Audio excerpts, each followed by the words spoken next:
আপনারা যদি চট্টগ্রামের দিকে তাকান দাবি করেন আমরা কি আমলকি মুখে চুষবো, তা তো আমরা চুষবো না।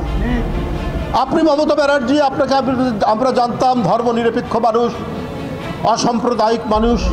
অসাম্প্রদায়িক মানুষ মানবতাবাদী হয়, এইটা আপনারা জানতাম। কিন্তু আপনাদের অত্যন্ত গভীরে যে কট্টর হিন্দুত্ববাদী লুকিয়ে থাকে সেটা দেখলাম যখন আপনি বললেন যে বাংলাদেশে জাতিসংঘের শান্তিরক্ষী পাঠানো দরকার। কি কারণে আপনি শান্তিরক্ষী বাহিনী পাঠান? আপনি অন্য দেশে কিভাবে এটার আপনি এই কথা বলতে পারেন? আপনি আন্তর্জাতিক আইন কানুন জানেন না, আপনি অর্বাচীনের মতো এই কথা বললেন। ভারতেরও কেউ কেউ প্রতিবাদ করেছে। তারপরে আপনাদের মনের মধ্যে বাংলাদেশের প্রতি কোনো সম্ভ্রম নেই, কোনো বাংলাদেশের মর্যাদার প্রতি আপনাদের কোনো ধরনের আপনাদের যে সম্মান দেখানো সেটি নেই। আপনারা সবসময় মনে করেন যে বাংলাদেশ আপনাদের তাবেদার হয়ে থাকে। এই কারণেই আপনারা শেখ হাসিনাকে অত্যন্ত প্রিয় পাত্র মনে করেন।